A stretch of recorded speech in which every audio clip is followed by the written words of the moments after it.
সাহাবাদেরকে কঠিন কঠিন পরীক্ষা আল্লাহ বানিয়েছে। সেই সাহাবাদের মধ্যে থেকে এক সাহাবীর নাম বলি, হযরতে খাব্বাব রাদিয়াল্লাহু তাআলা। আমার নবীকে নবী বলে, আল্লাহকে আল্লাহ বলে ঈমানের নূরের কালেমা পড়ে নিয়েছে। এই কালেমা পড়ে নেবার খবরটা আল্লাহ পাক জালিমদের কানে পৌঁছে দিয়েছে। জালিমরা এবারে খাব্বাবকে ডেকেছে।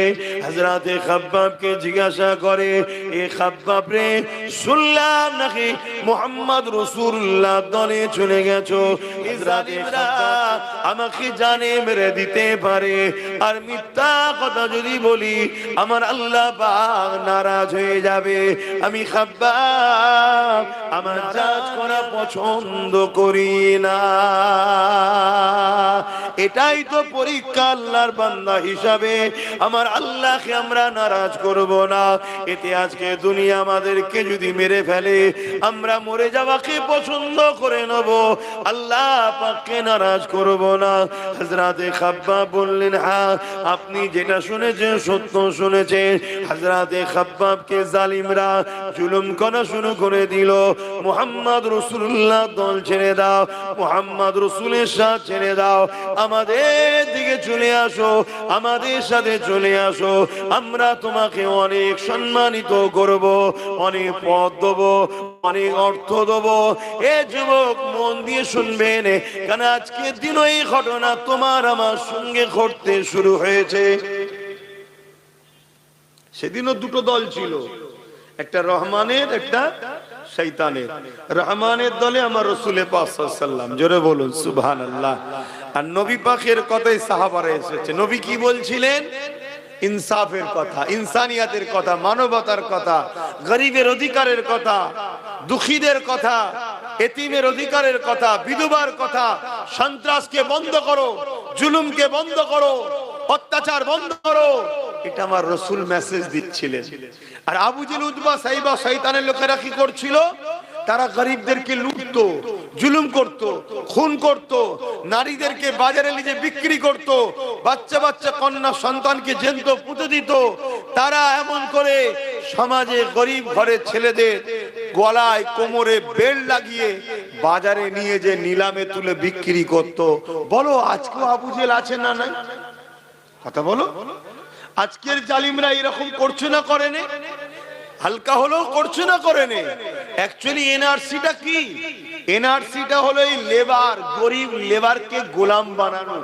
খাঁচার মধ্যে ভরে দাও, বড় বড় কোম্পানি আসবে যে আমার আজকে অমুক এলাকার পাহাড়টা ভাঙার ব্যাপার আছে, বড় বড় কোম্পানি, আমার 10,000 লেবার লাগবে, 10,000 গরিবকে নিয়ে যাবে, নিয়ে যে ভাঙাবে, কিছু খেতে দেবে।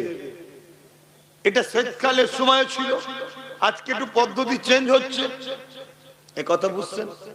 ইসলাম বলছে এই সকল জালিমদের বিরুদ্ধে লড়াই করা ফরজ। এই শিক্ষাটা আমি আজকে আপনাদেরকে দিচ্ছি, অনেক জায়গায় দিচ্ছি। আর যখন এই কথাগুলো আপনাদেরকে শিখাই, আজকের যারা আবু জেহেল আছে তখন আমার উপর রেগে যাচ্ছে।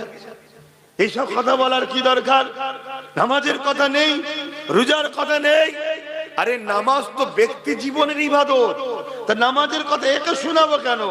নামাজ আমি পড়ছি, আমি জানি নামাজের ট্রেনিং তো বাপ মাকে দিতে হয়, ওটা তো বাপ মার কাজ। কিন্তু নামাজ পড়ার পরও 72টা দল জাহান্নামে যাবে, সেই শিক্ষাটা তো আমাকে দিতে হবে। কথা মাথায় ঢুকছে তো নাকি? আল্লাহ নবী নূহ নবী নবী যখন মক্কা জমিনে অত্যাচার জুলুমের বিরুদ্ধে মানুষকে বোঝাতে লাগলো, ওই সময় দলে দলে মানুষ আমার রাসূলুল্লাহ দিকে আসতে লাগলো। তার মধ্যে থেকে প্রথম যারা এসেছিল তাদের উপরে প্রচন্ড জুলুমটা বেড়েছিল। আমি একটা উদাহরণ দিচ্ছি। আমি যখন জুলুমের বিরুদ্ধে বলছিলাম, প্রথম যারা এসেছিল রাসূলুল্লাহর গোলামের দিকে, তাদের উপর জুলুম বেড়েছিল না কমেছিল? আজকে তুলনামূলক একটু লোক আস্তে আস্তে আরো যারা বাড়ছে, হালকা হচ্ছে না কম বাড়ছে? এখন কিন্তু হালকা হচ্ছে অনেক জুলুমটা। কথা বুঝে আসছে না? কেন? তারাও ভাবছে যে পাল্লা ভারী হচ্ছে। এই শুনছেন? এ নওজওয়ানেরা, আল্লাহ নবীর সাহাবী হযরত খাব্বাব রাদিয়াল্লাহু তাআলা তিনি ইসলামের প্রথম জামানাতে ঈমানের কলেমা পড়েছিলেন, প্রথম সময়তে রাসূলুল্লাহর হাতে হাত দিয়েছিলেন। এই জন্য সাহাবী হুজুরের উপরে বড় জুলুম হয়েছিল। কেমন জুলুম হয়েছিল? আল্লাহ নবীর সাহাবীকে নিয়ে গিয়ে আগুন তৈরি করেছে। মন দিয়ে শোনো যুবক, আগুন তৈরি করেছে।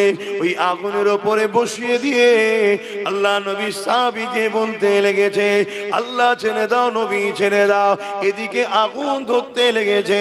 ওই আগুনে সাহাবী হুজুরে কোমরের গোশতখানা পুড়তে শুরু করেছে। যেমন আমরা কাবাব তৈরি করি, ওই আগুনে গোশত পুড়ে পুড়ে রস বাইর হয়। সাহাবীর শরীর থেকে পানি রস বেরোচ্ছে। ওই গোশত থেকে পানি বেরিয়ে বেরিয়ে আগুনখানা বন্ধ হয়ে যায়। আবার সাহাবীকে আগুন থেকে সরিয়ে আবার আগুন জ্বালিয়েছে, আবার সে আগুনে নিয়ে যে বসিয়ে দিয়েছে। এ যুবক, আল্লাহ পাওয়া তোটা সহজ নয় গো, রাসূল পাওয়া তোটা সহজ নয় গো, আল্লাহর প্রেমিক হওয়া তোটা সহজ নয় গো। আল্লাহ তার প্রেমিকদেরকে পরীক্ষা নেবে গো। আল্লাহ তার প্রেমিকদেরকে পরীক্ষা নিয়েছে, সেই নিদর্শন আল্লাহ দুনিয়াকে দেখিয়ে দিয়েছে। আমার ভালোবাসার দাবি শুধু করলে হয় না, আমার যারা প্রেমিক হয় তাদের মধ্যে থেকে দেখো খাব্বাবকে, যে খাব্বাব আমি আল্লাহ আমাকে ভালোবেসেছিল বলে, আমার রাসূলুল্লাহকে ভালোবেসেছিল বলে তাকে জালিমরা নিয়ে যে আগুনের উপরে বসিয়ে দিয়েছিল।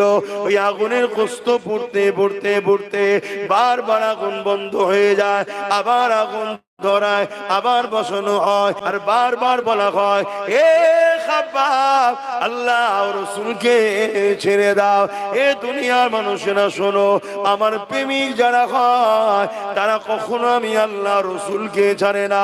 হযরতে খাব্বাব প্রমাণ দিয়ে দিয়েছে, তিনার কোমরের গোশত পুড়ে পুড়ে পুড়ে পুড়ে পুরো কোমরটা প্লেন হয়ে গেছে, হাড় বেরিয়ে পড়েছে, তথাপিও তিনি আল্লাহ ও রাসূলকে ছাড়ে রে। আরো জোরে বলুন সুবহান।